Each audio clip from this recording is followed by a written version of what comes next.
Rick Dobbs. Nice to meet you guys. Unaccustomed as I am to public speaking.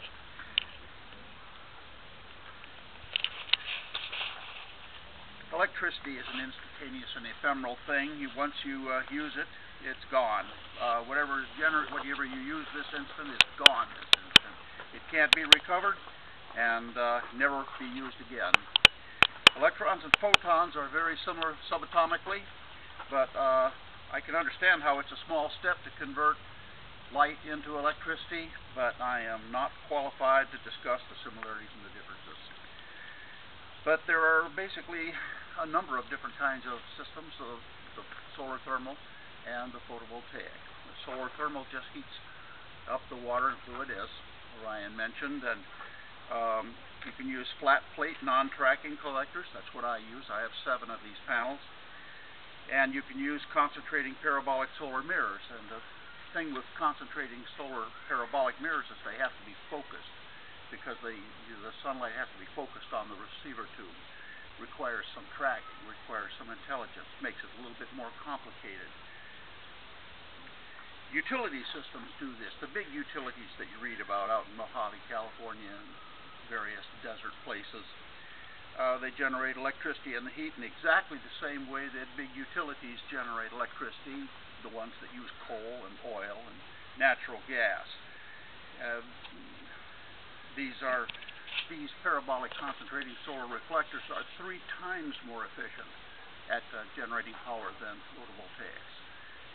Every year the photovoltaics gets to be more efficient. Every year it gets a little bit better, but right now concentrating solar is more efficient. But on the downside, it only generates heat, doesn't generate electricity. You can generate electricity from the heat, but right now I just have solar thermal. And the reason for it is storage. If you wanted to store the electricity from photovoltaics, you need batteries. Batteries are expensive. They're toxic in the environment. You have to replace them every 5 years. There are a lot of downsides to batteries. But with solar thermal, it's simple. It's simple. You just got a great big tank. It's like 1/20th the complexity and expense of batteries. Very simple. Now, the thermal load at my house, I live in an all-electric house, thank goodness, so I've got a real good idea of how much energy I use from Duke Energy month by month, dollars, kilowatt hours, and I've got water heating is electric and house heating is electric. In fact, when I do the analysis, 2/3 of my electric bill is heat. 2/3 of it. I can eliminate 2/3 of the cost of my electric bill just by using solar thermal. And the photovoltaics that I need is only 1/3 of that amount of kilowatt hours. Now, that covers lights, refrigerators, air conditioning, covers the computer and the television. In my house, pretty much that's it. Yeah, microwave maybe, something like that. But if you wanted to go completely off-grid, you'd need to have both. You wouldn't want to be running your electric heater with photovoltaics. That's an awfully expensive way of heating your house. But if you did what you are going to need off-grid, there are basically 2 forms of off-grid. You can have it grid-tied, net metering, or something called buy-all, sell-all. Now, net metering means there's only one power meter, and it runs the meter forwards or backwards, whether you're in a surplus or deficit, and you only pay the power company the difference between those two. And hopefully, you have this concept, you can generate electric power and get the power company to send you checks, as if you were retired. I'm retired. I can always use another check. That's where I'm going with this. And then there's the buy-all, sell-all configuration. Now that's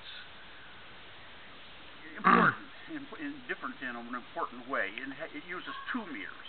1 meter to register everything that you buy from Duke Electric, and the other meter to register everything that you sell back to Duke Electric. And what I buy from Duke Electric, I pay 12.5 cents a kilowatt hour. But what I sell back to Duke Electric is much less. They'll only give me 9 cents, or maybe less, or maybe more, depending upon some legalese environment in agreement. But that involves laws and lawyers and outside parties and inspectors and all kinds of overhead that a prepper who wants to remain anonymous doesn't want. Now, so that leaves us back to the off-grid net metering. Now, the difference between net metering with the utility company and net metering with off-grid completely is flipping a switch, a circuit breaker. You disconnect from the utility company and you're off-grid. And you don't have to worry about the power meter. You're anonymous and you're running off of your photovoltaic panels and batteries.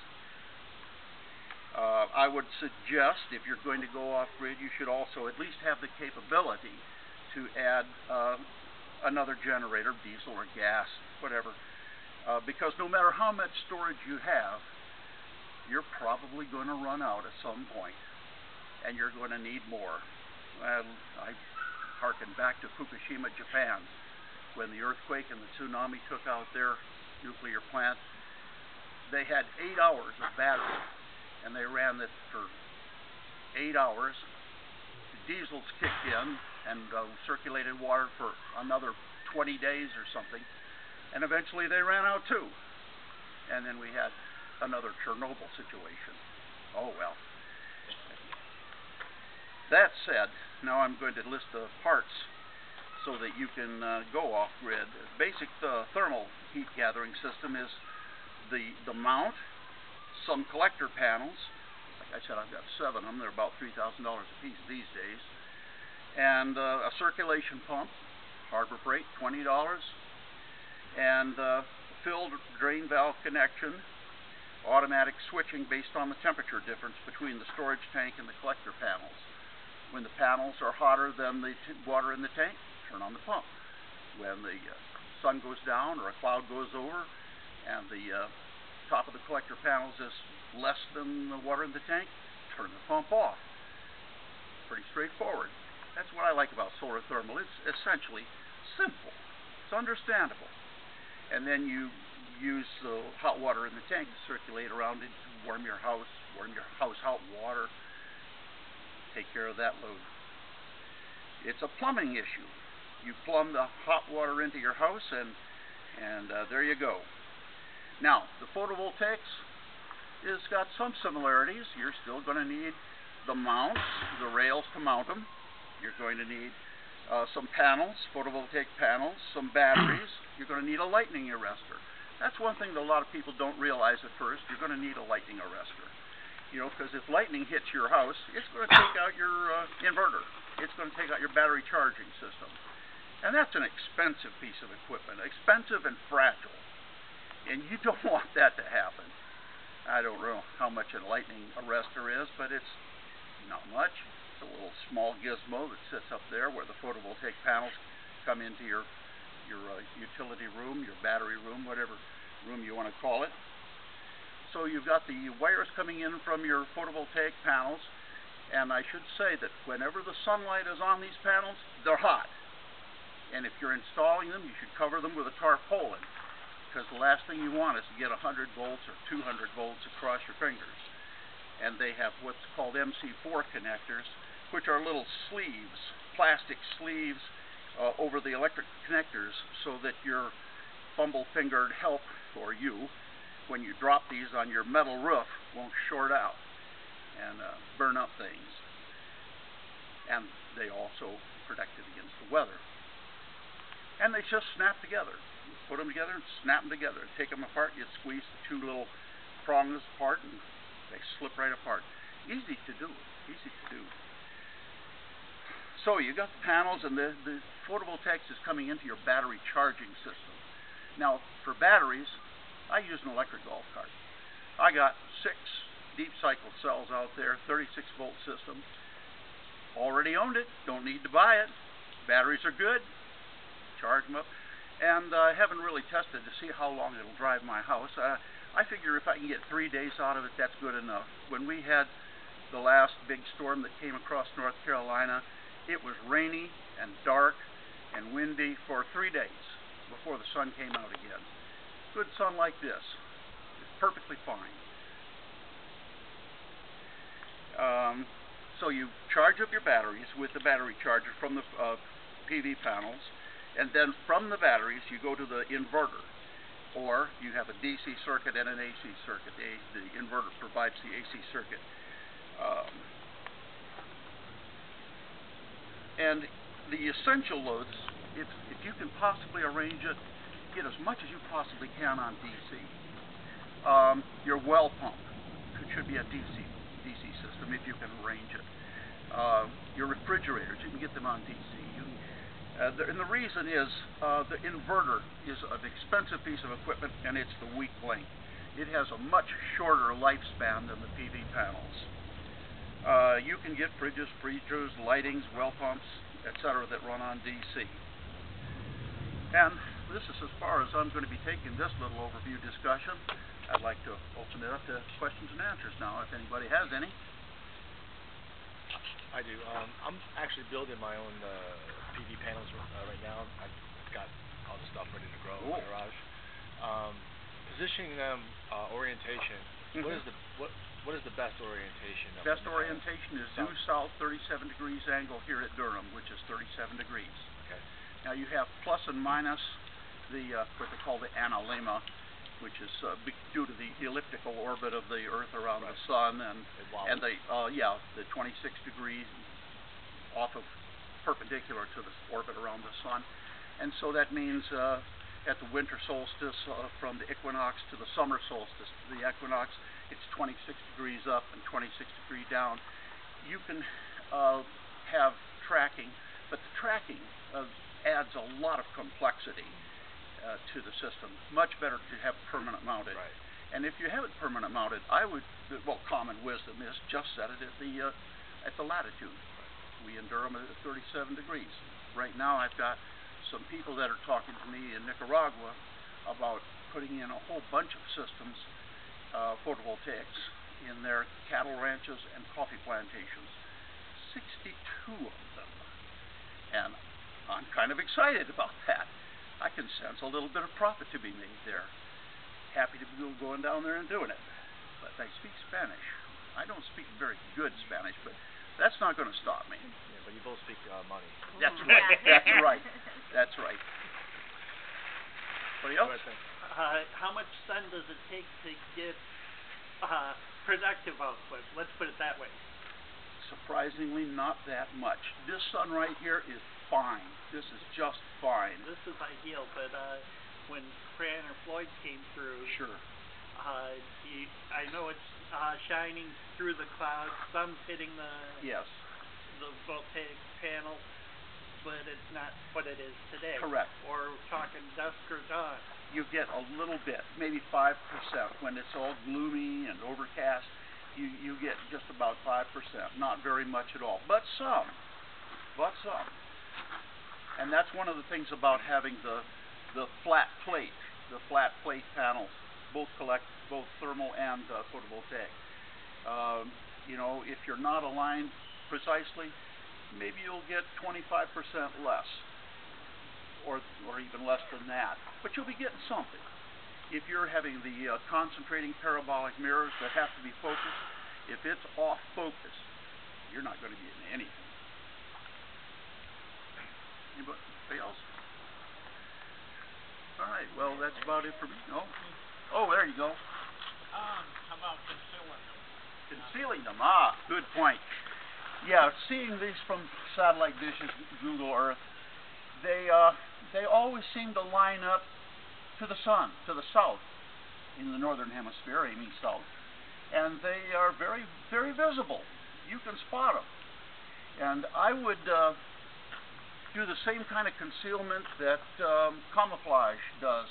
Camouflage breaks up the outlines, makes it look a little bit unusual. No straight lines, a little odd orientation. You'd still have to orient your panels to the south at the right latitude, but maybe 15 degrees this way and 15 degrees that way. it's going to be a difference in setting up your mounting and maybe your spacing. But just that little bit can really confuse and confound somebody looking from above. I was about 4 weeks ago. I was down in Jacksonville, Florida, at a friend of mine's house, and he had a thermal solar heating system on his roof, and it was great. The water's so hot, it's amazing. Yeah. Now he had at night it did dip down. The temperature did dip down at night. Now, he had a backup electric element in his tank. Is that is that what you recommend? Is that normal? Well, that's what I'm going to have. That's what you're gonna have. That's what I'm going to have, and I think you're referring to a solar siphon, thermal siphon. Yeah, it was had a. You know, the tank is above the collector panel, and No, actually, the tank was actually in his garage. And the all right. Well, then it was pumped. Because a solar thermal siphon has to work by gravity. Right. Yeah. But that's a fine way of doing it. It was great. Yes. Complete newbie to this. Sure. What is the volume of water that you're talking about whenever, or liquid that you're talking about in a system like that? Yeah, that's going to be a function of how many days worth of storage do you need, and your demand on your house. I don't know what the demand is going to be at your house or even my house yet. I'm going to start with a 300-gallon fuel oil tank, and I've heard of people going to a 10,000-gallon tank that they build using water from the downspouts, the gutter downspouts to fill. And this is pure, fresh drinking water, no propylene glycol or ethylene glycol in it. So you can use that water for your aquaponic system, or you can use it for your garden, you can use it for drinking water. It's another prepper resource. Yes, Ryan. Everything else being equal, does elevation play any type of role in solar panels? No. Okay. Except to the fact that it makes it easier for you to work on it when it's at eye level and ground mounted. Other than, you know, if it's up on the roof, then you're going to want to be walking around on top of slippery shingles, and personally I'm not really built for that anymore. But so mine are all this high, right here, eye level. You can work on it standing up. Well, I was speaking more from the point of, you know, the higher elevations, the atmosphere is thinner. I didn't know if that would gave you any benefits or not. I don't know about that. I can't really speak to it. I wouldn't think that it would make that much difference. Like I said, I was just in Nicaragua a couple weeks ago, which is 11 degrees above the equator, and where I was rather high in altitude up in the mountains, and it was sunlight was just like here, hardly any different. You couldn't sense any difference. Okay. The fact that we were in the mountains, the fact that it was 11 degrees above the equator, didn't seem to make a bit of difference. It's exactly the same amount of sunlight for my untrained eye. Well, thank you very much. Thank you. Back to you, Orion.